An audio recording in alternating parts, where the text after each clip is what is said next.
This should be fine. Let me just change the tab. I've got too many tabs open. I'm fully aware. Okay, so I kind of wanted to look at parts of the trailer and just sort of, you know, share my thoughts and speculation and that sort of thing. So that's what we are going to do. So, yep, last call, last warning for anyone wanting to avoid spoilers.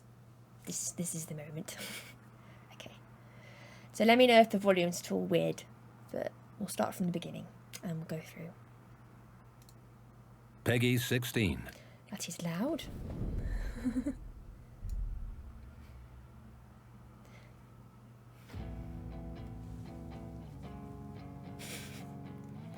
It's obviously moon. We've seen this bit before. We saw this bit at the announcement. Sorry, we're going to be pausing a bit. Pause, champ. I've seen some speculation that Heart of Amber, I think they're saying that the lyric could be a reference to the colour of the job crystal for Asm, which reminds me, let me go find it.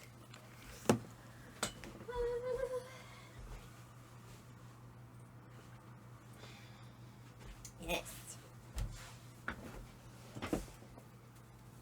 Here we are. No, I'll put it on backwards. One day I'll be coordinated. Here we are. Coordinated. Okay. Got the crystal. Right, we can carry on. Okay.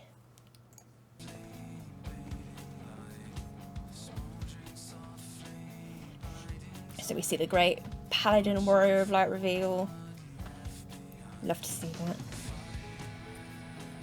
I really like, sorry, there's going to be a lot of pausing, kind of because of his silhouette, the Warrior of Light at this moment looks a lot like the Ascians did, especially when Elidibus was on the moon. That kind of silhouette and contrast I think is very interesting and very cool.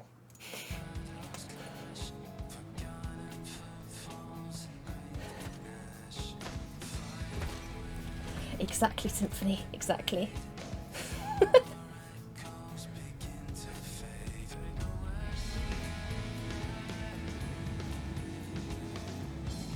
So got all the dragons flying around. Interesting that there's two of them. I'm wondering if that's Tiama and I've forgotten the fellow's name. The other of the first brood. Could be both of those. That's just my speculation.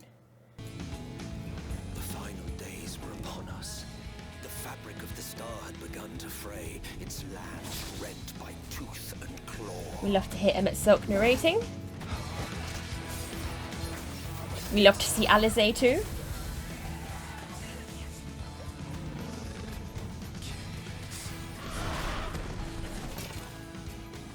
Yeah, gotta go carefully now. Have to ask the healer to adjust.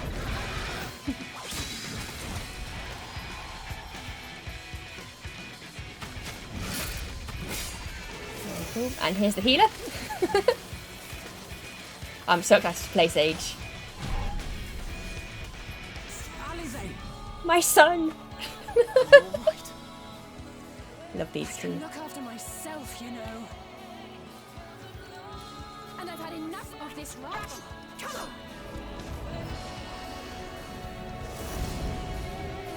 Okay. First of all, first thing to break down.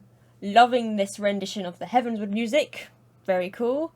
Also, no idea what these things flying around are, but they can't be very good. Also, I believe by the statues here, this is going to be in Thavnir, the Adat-Tan, because of the statues that they showed later on. Hello, welcome, welcome. Right, okay. The star seemed doomed to unravel, and yet...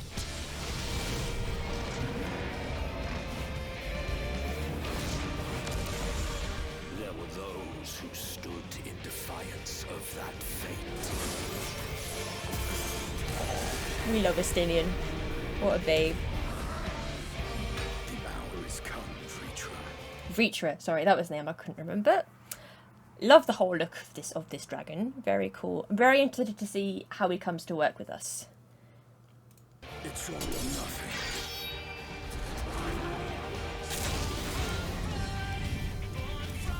Sorry, I hate to pause it, but I absolutely love this version of the Stormblood music. It's so well done. It makes me very, very hyped. So well done, lads. Also, very nice transition.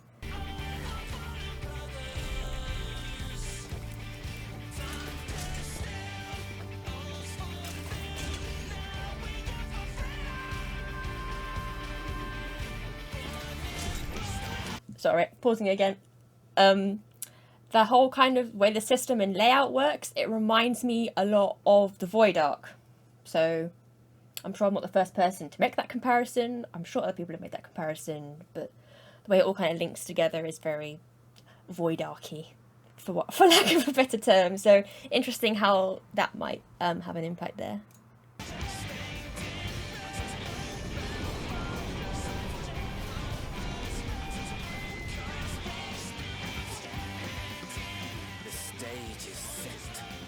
Will our heroes deign to play their part?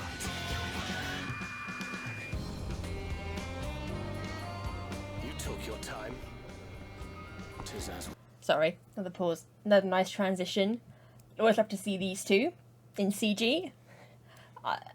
Danko's looking a little bit different somehow. I'm not quite sure like how he's different, but he looks a little bit different. We feared. The respite afforded this land was but fleeting. Sorry, I'm pausing one more time. I saw someone earlier talking about how they wished Gideon Emery could have stayed the voice actor in English. And as much as I love Gideon Emery, I really think Timothy Watson does a very good job. So let's give him a shout out here.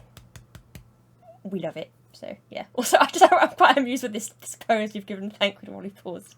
He looks very unimpressed. Yes, I have seen the official art. We will touch on that a bit later. And I have pre-ordered. I got the digital pre-order, and I did get in time to get the collector box. So I did get the physical pre-order, which is great because they sold out in about half an hour. So this was the UK one. It started selling at about 12 o'clock. So noon, lunchtime, and I refreshed the page just as everything started. Everything immediately crashed. Took me about 3 or 4 minutes to get the page to load. But I'd logged in before 12 to kind of streamline the process a bit. So that helped. I got through to the payment gateway. That was all fine and smooth and dandy. And then it started to hang on the on like the confirming payment page and everything. And I was like, don't crash, don't crash, don't crash. And then it went through. So I did it. I got the stuff, so very nice. Thancred does not always look like that in trailers. He looks different. He seems to look different. He looked different in the Shadowbringers trailer. So yeah, I think I didn't watch the stuff after the initial show yesterday because it was like 4 a.m. I had to go to bed.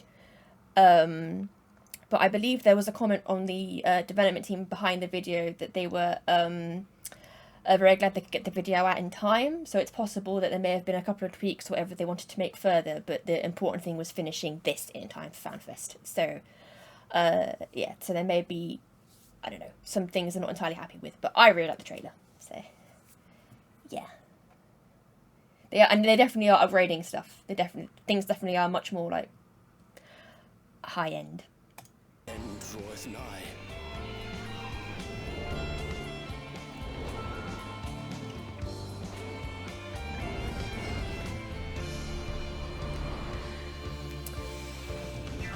Okay. We have to pause here. I absolutely love the design for Old Sharlayan. Like, it's gorgeous. You can see a lot of like Mediterranean and like Greek influence in it, which makes a lot of sense given the language that they use. I absolutely love the style of everything. Like, it's beautiful. Absolutely stunning. Also, again, very hyped that my prediction was correct. I was like, we're going to be going to Old Sharlayan, aren't we? So, yes, it's going to be, I'm so excited.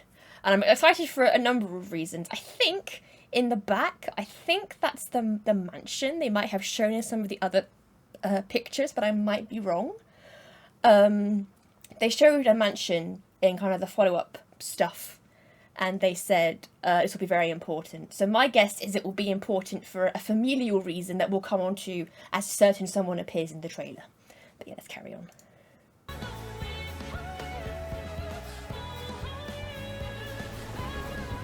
Beautiful.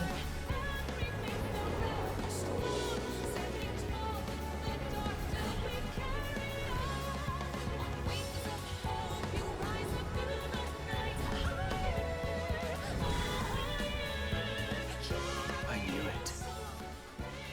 This star still has secrets to tell. Take care, my friend. Okay, we love to see Grahatia.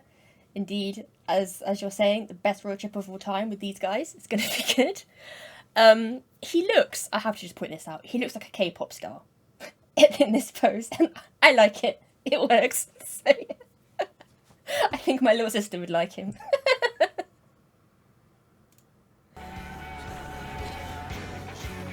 Okay. The moment I saw the back of this guy's head, I was very excited. I was so excited to see the back of this guy's head. I've never been more excited to see the back of anyone's head. But we'll carry on. There he is. There is Fortuna Olivia. That is Alphino and Alizé's dad. That is Luis Olivia's son. I knew we were going to see him eventually. Here he is. Yes. So, I am just very, very excited to see where this whole plot line leads. The thing is, it was quite funny that how they described him afterwards as a very kind of mysterious character, and then acknowledged that people who'd read Encyclopedia Eorzea from cover to cover would know who this chap is. Page 170, if my memory serves. 170 is... Okay, there he is. Fortuna Olivia. Don't know if you can quite clearly see this on here, but he's in here. But he's also referred to in... There were the Tales of the Calamity stories, and one of them touched on the twins leaving old Sharlayan and coming to Eorzea. So he's definitely kind of, he's been spoken of, just not in Encyclopedia Eorzea. So even if you don't have that, there is a chance people will know who he is. And yes, I agree. I do like how his features, you can see what links with Luis Suarez and then what links with the children. I am also, as you say, I'd be interested to see what role Matoya plays, as you say. And but we're going to see some great stuff from Estrella in a minute. You are right. Something I think will be interesting, based on how he acts here, I think we might have a model for a Realm Reborn Alphino's behaviour.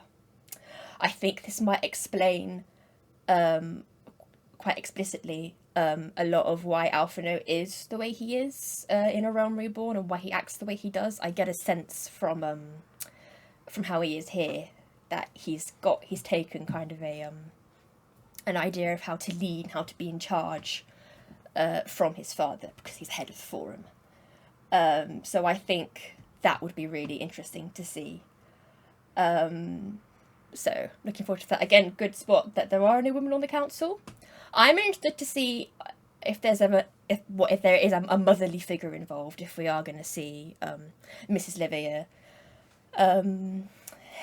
Interesting.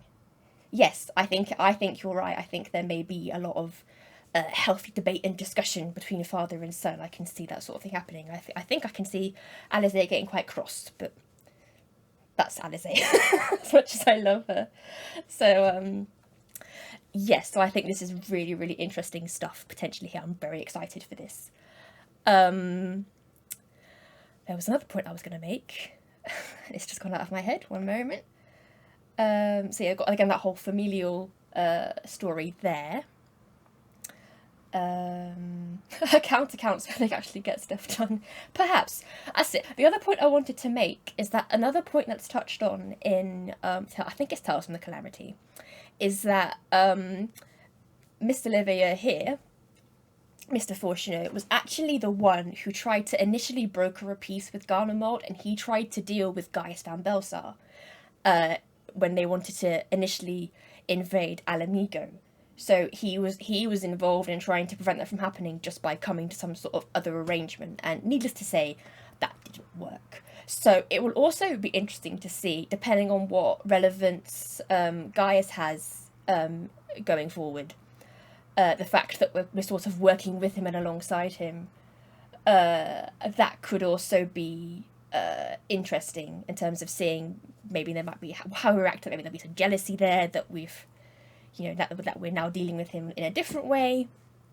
I'm not sure, but that's something else that I thought was interesting to note, that he was initially trying to avoid conflict with Garlemald by trying to come to some kind of treaty. Let me find the exact, hold on, we'll open a tab here. Tales from the Calamity. I think it's in here. Yes, I want this in English, please. Give this a moment to load. Okay, so I think it's in here. That's it. When the steel-clad walls of the Garlean Empire descended upon Alamigo, it was Fortunato and his fellows who had attempted to parley a peace. In the bitter wake of the failed negotiations, however, they saw no recourse but to forsake the colony they had built within the borders of the war-threatened realm. So that's when they left New Sharlayan, so what became Idleshire, and then went back to Old Sharlayan. So that's kind of what dealt with that. So what started that. So that will be interesting again to see the fact that we're now working with Gaius, and that Gaius is kind of trying to turn over a new leaf and seek redemption. So interesting stuff there. Right, let me find which tab I was in. This is the only problem with having a lot of tabs open. Okay, there we are. I spent a long time on Fortunato, but that's where I think a lot of the meat and potatoes of the whole Sharlayan plotline will be. So, okay, let's carry on. So, Sharlayan would keep its counsel while the world is lost to ruin? It would. Come what may, we shall live on. Okay, something I also find interesting about kind of how he speaks is I can hear a similarity to like Urianger and how he like carries himself. Yes. So it will be interesting to see to see what he means by what he said there, what he's alluding to. Whether we'll be able to change his mind, whether he'll become a villain. Yeah, it's exciting. So yes. We must. Do as you must then, but we Scions will fight until the heavens fall, until our last breath. She's not here for nonsense, is Y'shtola. Exactly. She's great. We love Y'shtola. Y'shtola is who we all aspire to be, I'm sure. I like to think Y'shtola is who Alisaie aspires to be in some ways. Something else I wanted to point out. Sorry, if I just go back a tiny little bit. The heavens fall until our last breath. Sorry, we must then. I've gone. Counsel while the world. I'm going to wait for him to say his line again. Sorry. So, Sharlayan would keep its counsel while the world is lost to ruin. It would. Come what may, we shall live on. I feel like that kind of phrasing, "come what may, we shall live on." I don't know if I'm reading too much into it. I'm feeling kind of an echo with the Ascians in that sense, in the sense that they're just like, we need, you know, whatever it like takes. We're going to do what we need to do to keep on going.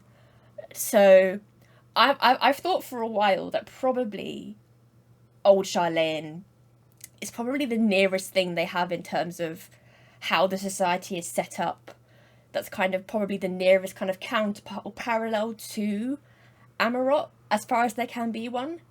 A part of it is because I'm going to go back for a minute. Let me just remember my place. That's 422. Okay. So, for example, when we see the this bit, this layout here, the way they, like, a lot of it is set up, a lot of the imagery, like with the pillars and the way that the tiles are. I don't know if I'm reading too much into it. It kind of reminds me a little bit of Amarot in how it's kind of when you go to you know, take your place in line and you're queuing. I don't know. It kind of gives me a similar vibe. But again, I might be reading a bit too much into it. But I see a lot of I guess like Ascian influence in the sense of like Amarot influence in part of Sharlayan. I don't know if that's intentional. The only other thing that makes me think that is the fact that a lot of the Ascians have a kind of a Greek true name. So you have, for example, Hades is the main one. Thank you very, very much for the tier 1 sub. That's very kind. Broja Bear. Thank you. It's very kind. Again, not required, but thank you. So it's again having that kind of parallel with the language as well that makes me wonder. It's kind of I don't know, and they've got all that knowledge. It kind of gives me kind of a if you think of Amarot in kind of the sense of like Atlantis almost, especially, you know, the whole under the sea city lost to time, right? That's a very like Atlantis parallel. And I think this also gives me kind of echoes of Atlantis in that sense. I don't know, again, I'm probably really overthinking this, but that's just how I kind of think of it. I also know, sorry, I did miss some chat earlier where you were talking about the dome, so Labyrinthos. And I think also that will be very important in terms of the plan. That's very true. I'm also quite amused by the fact that obviously I'm playing a character called Ariadne and we're going off to Labyrinthos, so that's quite amusing to me. But there we are. The castist to me is very happy. So, okay, we're going to carry on. Let me just go back to where we were. But, yes. We will watch some Mystolisas again, then we'll carry on. We must. Do as you must then, but we Scions will fight until the heavens fall, until our last breath.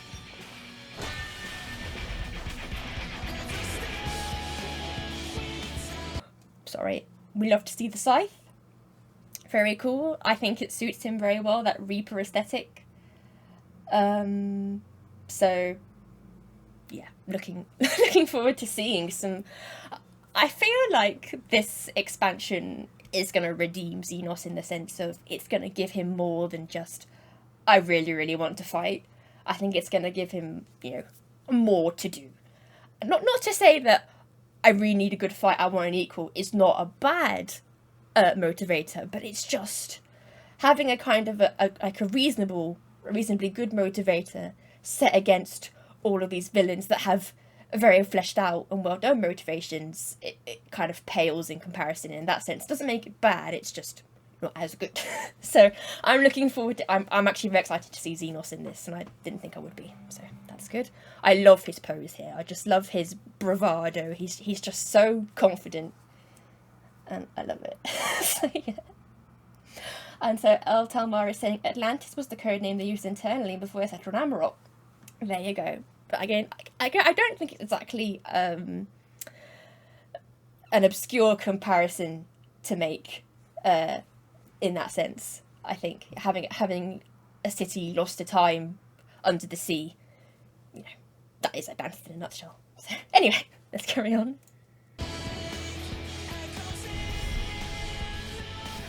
Man.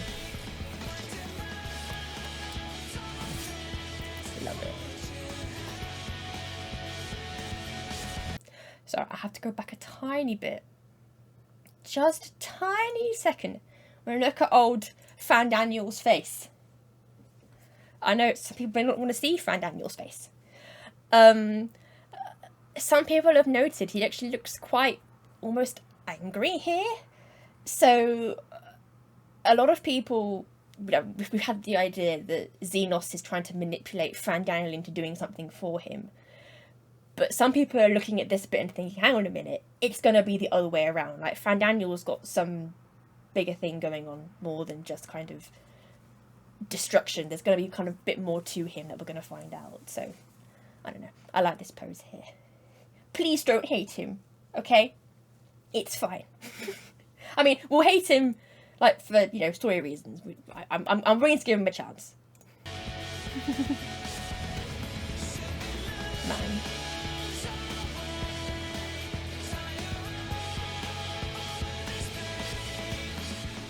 Past the far edge of fate.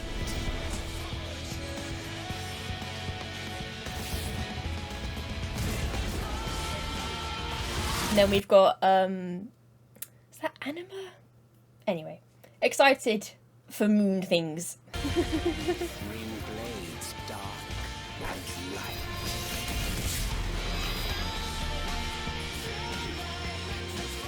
Sorry, I have to just pause here to say I love this shot.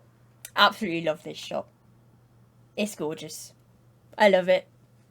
It's great. That's what I have to say about that. Tolling the coming of the end. This bit, sorry, one more thing. This genuinely, if I just saw this bit on its own, it looks like a photo.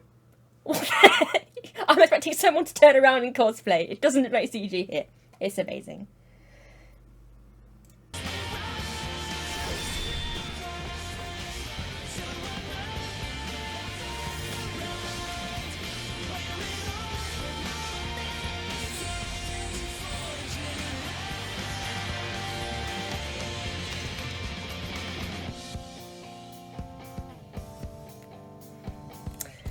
So, yeah, very, very hyped. Very excited. I'm not going to go look at chat a bit. Sorry. You guys genuinely can't stand his presence. This is why it's shortened to EW as an EW. I have to look at him. Oh, you guys. They should have made botanist level 30 a prerequisite for Reaper. I think Reaper will probably be stylized as RPR. That's my guess. Yeah. Cut off the head and burn everything. I assume we're referring to Find Daniel there. Makes sense. Oh yes, you're right. Those are from the Amarok Final Dungeon. You are correct. That is what that monster was. I know I'd seen it before somewhere, but I'm getting my monsters in the muddle. Yes. I love that idea, Roger Bear, about taking out Fan Daniel Asahi with the weapon from his sister. I actually like that. It's quite poetic. Yes. If people are coming back, she should have a final slice of the ham. I love that way of phrasing it. I agree with that. I think that's poetic. I like that way of thinking. So, that was the trailer. How long have we been streaming? Half an hour, and we've got through a 6-minute trailer, so there we go. Exactly, he is not Asahi, that's true. He is just using his body. He did say in 5.3 that, like, you know, whatever he was, it's only a vessel now. So, we'll see. We'll see. It's interesting because, like, as a whole, again, you just want to mention memory. Final Fantasy XIV is a game about memory. It just is. In so many ways, like, the story is about memory. You start A Realm Reborn, and the people have forgotten the Warriors of Light. There's something affecting their memory. They've got this fog in their memory because of the calamity. They've got, you have Heavensward, where Ishgard is at war with the Dravanians, because everyone has a false memory of history because history has been altered. You have Stormblood, where you have two women. You have Yotsu and Fordola, whose horrible memories and his horrible experience of life has made them and shaped them to what they are. You have people of Alamigo, you know, looking to a history that they want to return to and they want to be free. You have so many of these things. You have Shadowbringers, which is completely about memory. Remember us. You have the people in the Inner Journey's head who are losing their memory and losing themselves as they're turned into Sin Eaters. You have Gaia in Eden's Promise, they're threatening to take her memories away to make her change who she is, because memories make us what we are. Need I go on, right? There is a lot to it. Final Fantasy XIV is a game about memory. So it will be, and yes, that's correct. Sharlayan is also about memory because it is stuck in the always preserving what existent. Exactly. You look in every corner of the game and it's about memory. It's about us, there's a memory in here that's linked to us. There's a lot to unpack. So, yes, you guys want to see a reaction to the Reaper. Okay, so we'll look at the Reaper trailer. Okay, but that was the Final Fantasy XIV Endwalker trailer. So I wanted to go over that with you guys because I was having a lot of thoughts, but I couldn't really share them because I was lying in bed at like 2 in the morning. I can't stream right now. I'm in my pajamas. This is not going to happen. I wasn't even expecting to be awake, so I was like, we'll just do it now. Okay, Reaper trailer.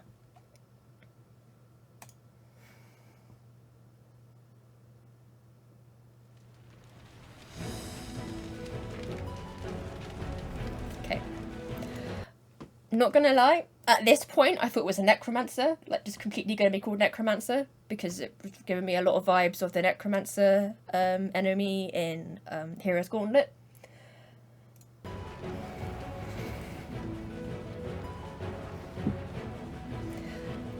And then we got the whole Reaper aesthetic, which very cool. I find it interesting that this footage is being taken in what looks like the Gimlet Dark. Makes sense. There's a lot of death to draw on here.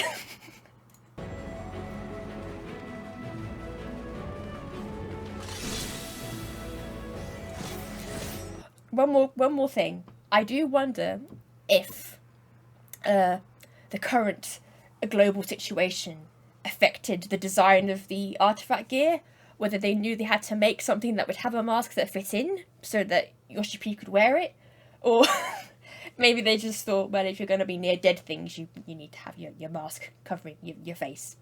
Kind of like a whole Plague Doctor kind of like thought on that, but kind of a lighter version. So I don't know which came first, but I just found it an interesting kind of thing to think about. Okay. Loving the animations. Yeah, this, I was going to say, this looks like Garlemald would look broken apart. And again, it would also kind of, they show the Reaper in a lot of areas of, like, destruction. And, like, linked, like, to Garlemald, I guess. They show a lot of, death and decay around the Reaper, which makes sense for the theme.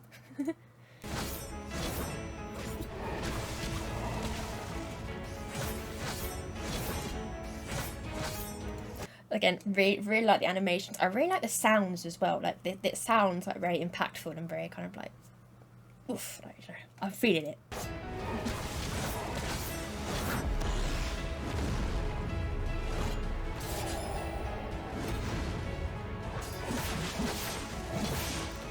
I'm liking the shift to red. That feels like when you get the Dragoon, when you go into like your I don't know what the proper name for it is. I'm just gonna call it like the Nostrand phase, and then you go into your Star Diver. When the gauge goes red, it feels very similar to Dragoon in that way. That like you do everything blue and then it goes red. So, yeah.